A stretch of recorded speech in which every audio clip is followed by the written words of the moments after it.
नमस्कार, मैं विनोद यादव। आप देख रहे हैं पीएस का न्यूज।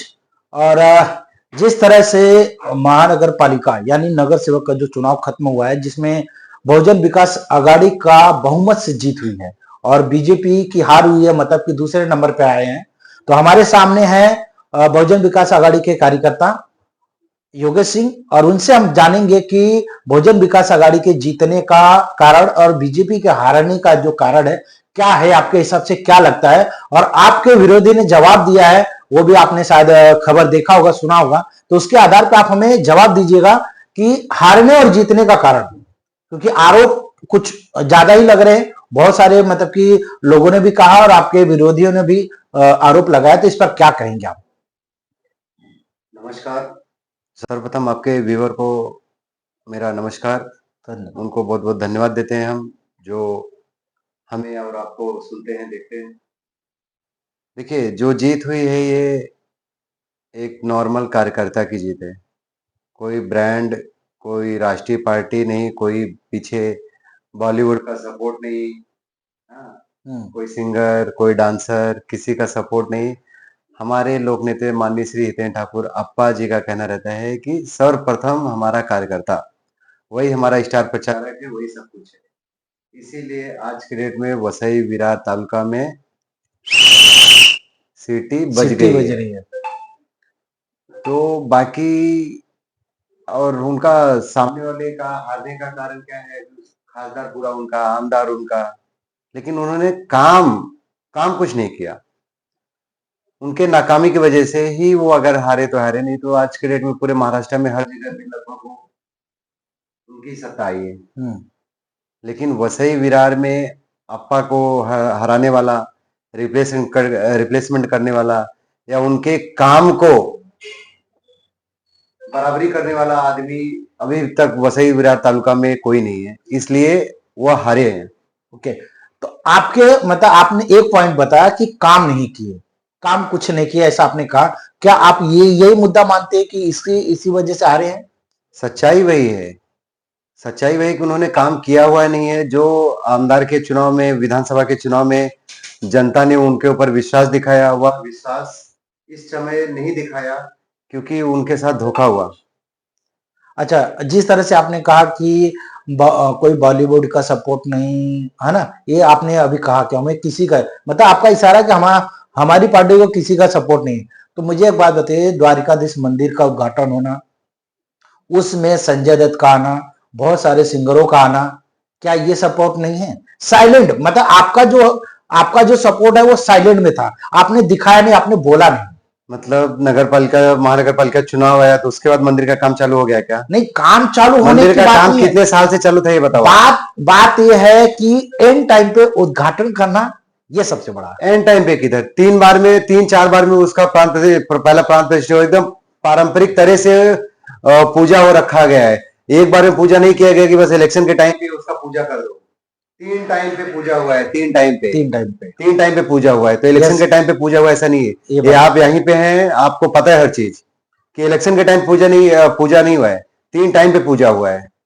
लेकिन लेकिन सवाल ये है, 3 बार पूजा हुआ है तो ठीक है, लेकिन एंड टाइम पे बड़ा उद्घाटन, बड़ा समारोह रखना, और लोगों एंड टाइम पे किधर बोले हो सर जी? मैं क्या बोल रहा हूँ? चुनाव से पहले नहीं तो चुनाव हमको थोड़ी ना पता है, या हमारे नेता को थोड़ी ना पता है। चुनाव तो वही रखेंगे जो राज्य सरकार में जो निवडणूक अधिकारी है, वही रखेंगे चुनाव।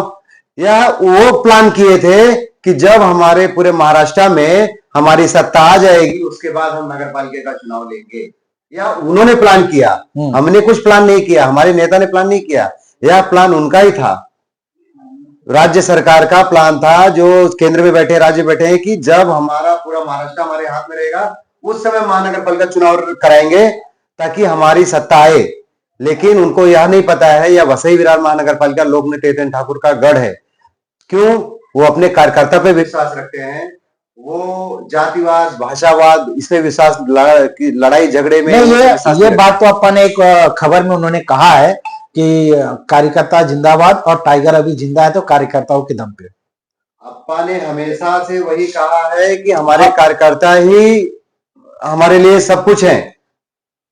चलिए, अभी तो आरोप और जो है मतलब कि कहा जाए तो हमेशा आरोप लगेगा और लगता रहा है और लगेगा आगे तक। लेकिन अब जीतने के बाद जनता को क्या कहेंगे आप? जीतने के बाद जनता को मैं तहे दिल से धन्यवाद करता हूं। जनता ने जो विश्वास दिखाया है, विधानसभा में जो उन्होंने अपनी भूल की, वह भूल को सुधारा है। अच्छा। उन्होंने सुधारा है, बहुत अच्छी तरह से सुधारा है। अभी जो दूसरे पक्ष वाले हैं, बोले हैं हम 1 से 43, हाँ, लेकिन वो उनकी जीत नहीं है। उनका खासदार है, उनका आमदार है, पूरे राज्य में उनका सरकार है। केंद्र सरकार, राज्य सरकार, मतलब तालुका भी उनका है, जिला भी उनका है। लेकिन उसके बाद भी किंग अगर कोई है तो वो लोक नेता हितेन ठाकुर जी हैं। क्यों? क्योंकि वो कोई हीरो हीरोइन, कोई कैबिनेट मंत्री के ऊपर विश्वास नहीं रखते, वो अपने कार्यकर्ता पे विश्वास रखते हैं। इसलिए लोक नेता हितेन ठाकुर अप्पा की, बहुजन विकास आघाड़ी की और पूरे वसई विरार तालुका के जनता की यह जीत है। चलिए, अब जीतने के बाद में मैं आपसे सवाल कर रहा हूं कि आप अपने एरिया में क्या ऐसा प्लान किए कि कौन कौन सा ऐसा 3 काम करेंगे जो जनता को सबसे जरूरी और वह खास करके उनकी जरूरत है और उनके लिए आप करेंगे। वो मांग शायद आपके पास आई है कि नहीं आई, मुझे नहीं पता। देखिए, मांग आने की जरूरत नहीं है। मैं यहाँ पे दिन रात आता हूँ, जाता हूँ, तो मुझे समस्या खुद दिख रही है। मुझे कोई बताएगा, या मैं कोई बड़ा नेता नहीं हूँ कि मुझे कोई आके बताएगा तो ही मुझे पता चलेगा। मैं भी रोड पे आ जा रहा हूँ, मैं भी यहाँ पे बैठ रहा हूँ, ऑफिस है, मुझे पता चल रहा है यहाँ पे लोगों की समस्या क्या है।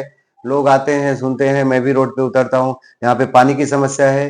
रोड अभी लास्ट ईयर तक बना था, जब तक आमदार क्षितिज दादा ठाकुर थे तब तक बना था, उसके बाद नहीं बना, क्योंकि डर नहीं है नगर पालिका में। अभी नगर पालिका जो रोड है महानगर पालिका का, वो रोड बनेगा। पानी 6 इंच का जो अमृत योजना का आज मैं 2 साल पहले सर्वे करवाया था, वह अमृत योजना का पानी का पाइपलाइन एक ज्यादा से ज्यादा 15 से 20 दिन में पड़ने वाला है बर्फपाड़ी के अंदर। ओके। भाटपाड़ा में पड़ चुका है, बर्फपाड़ा में पड़ने वाला है ओके। पानी। तो यार रोड, लाइट, पानी, लाइट के ऊपर काम हो चुका है। यही सब काम है, लोगों की जो जरूरत है वही मेन काम है। लोगों की कुछ ज्यादा उम्मीद नहीं है।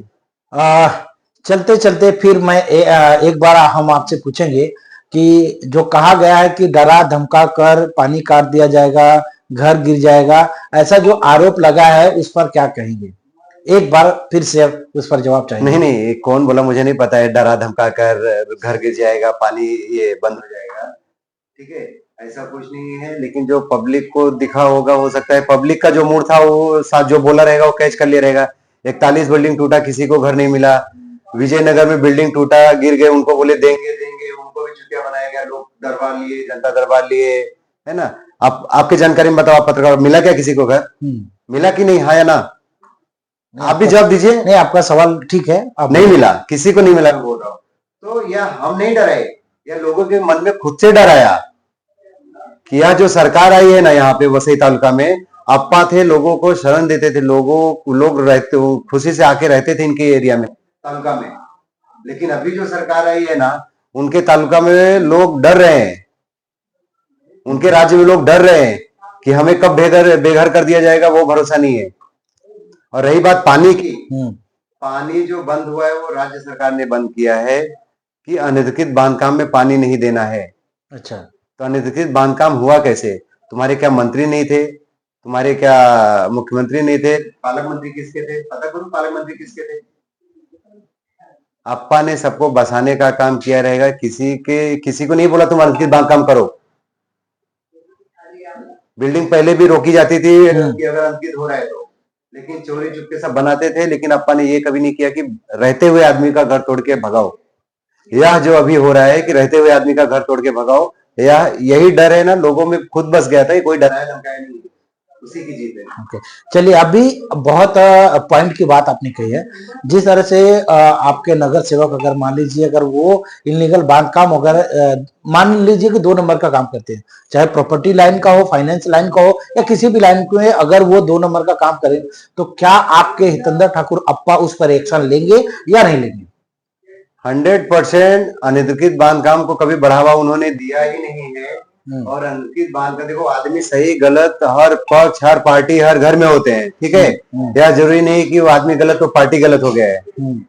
अप्पा का नजर हमेशा रहता है अनधिकृत बांधकाम ज्यादा ना हो, लेकिन लोगों को कैसा है कि कम अमाउंट में घर मिलता है, तो अप्पा का सोचना ये नहीं रहता है कि वो बेघर रहे या भाड़े पे रहे। अगर उसके पास थोड़ा कम बजट है तो वो घर अपना बना रहे, तो उसमें दिक्कत क्या है? वो आदमी ले रहा है। अभी किसी रहते हुए आदमी को तोड़ के भगाना तो ये अप्पा ने किसी को नहीं सिखाया नहीं है। नहीं, बात वो नहीं है, बात तो है सही और गलत का, बात है भ्रष्टाचार का, बात मैं है बताया ना, नहीं नहीं, मैं बता रहा हूँ कि सही गलत हर पार्टी में लोग हैं। कोई बनाएगा तो अगर सूचना उनको मिलेगी तो उसके ऊपर कार्रवाई होगा। और ये मैं अप्पा तो चलो, अप्पा खुद बोलते हैं मैं एक कार्यकर्ता हूँ पार्टी का, मैं भी एक कार्यकर्ता हूँ और हमारे कार्यकर्ता सब हम एक परिवार है। लेकिन जो कैबिनेट मंत्री गणेश नायक, क्या है वो, पालक मंत्री गणेश नायक जी क्या बोले थे विजयनगर में खड़े होके, मुख्यालय महानगर पालिका खड़े होके, गणपति से एक भी अनुचित बांधकाम नहीं चालू रहेगा। आप पता कर लीजिए, आप बड़े बड़े जो आमदार बने हैं उनके घर के आसपास में काम चालू है, अनुचित बांधकाम उनके घर के आसपास चालू है। चलिए, क्या उन्होंने रोक लिया पालक मंत्री ने? बड़ा गंभीर आरोप है आपका भी। नहीं नहीं, सत्य में बोल रहा हूं, क्या उन्होंने रोक लिया? आप चले जाओ नालोसपारा में जो विधायक लोग का घर है, जो लेकिन उनका कहना था कि जब हम नगर सेवक का चुनाव जीत कर जब हम आएंगे तो ये पूरी तरह से स्टॉप हो जाएगा जो भी है, क्योंकि हमारे पास महानगर पालिका का जो है पावर वो हमारे हाथ में नहीं है, ऐसा वो कहकर मतलब की बातों को टालते रहे। जैसे आपने जिनका नाम लिया, पालक मंत्री का, आमदार का, खासदार का, काम रोकने के लिए अरे उनको एक अधिकारी का नगर पालिका मुख्य अपना क्या आयुक्त तो कमिश्नर को फोन करना है बस कि यहाँ पे कोई भी काम नहीं होना चाहिए। कैसे होगा? उन्होंने काम पे रखा है ना, आदमी नौकरी कर रहे हैं ना, कमिश्नर साहब इंजीनियर काम पे है ना, उनको आने की जरूरत नहीं है। उनको आदेश देना है, उनके चेयर पे तुम बैठ सकते हो, कमिश्नर के चेयर पे पालक मंत्री बैठ सकते हैं, काम नहीं करवा सकते हैं? मिली जुली सरकार है, सब भ्रष्टाचार की सरकार है इनकी। चलिए, बात अभी सवाल बहुत है क्योंकि समय ज्यादा हो रहा है, तो मिलेंगे अगली खबरों के साथ में। लेकिन जिस तरह से इन्होंने जवाब दिया है और एक तरह से इनके विरोधी ने भी आरोप लगाया और इन्होंने भी काफी आरोप लगाए, देखते हैं ये आरोप कितना सही और कितना गलत होता है। लेकिन सवाल यहाँ ये था कि हारने और जीतने पर सवाल था, हारने और जीतने पर, हारने का क्या कारण है और जीतने का क्या कारण है, ये हमें समझना था, ये बात करना था। हम समझे और मिलेंगे बाकी लोगों से और इस पर ज्यादा से ज्यादा जानेंगे कि हारने का, बीजेपी हारने का और बहुजन विकास आघाड़ी के जीतने का कारण क्या है। अभी तक पूरी तरह से सच्चाई सामने नहीं आई है, लेकिन हम सच्चाई को ढूंढने का प्रयास कर रहे हैं और मिलेंगे किसी और के साथ में और अगले खबर में। तब तक बने रहे और देखते रहे पीएस न्यूज़। धन्यवाद।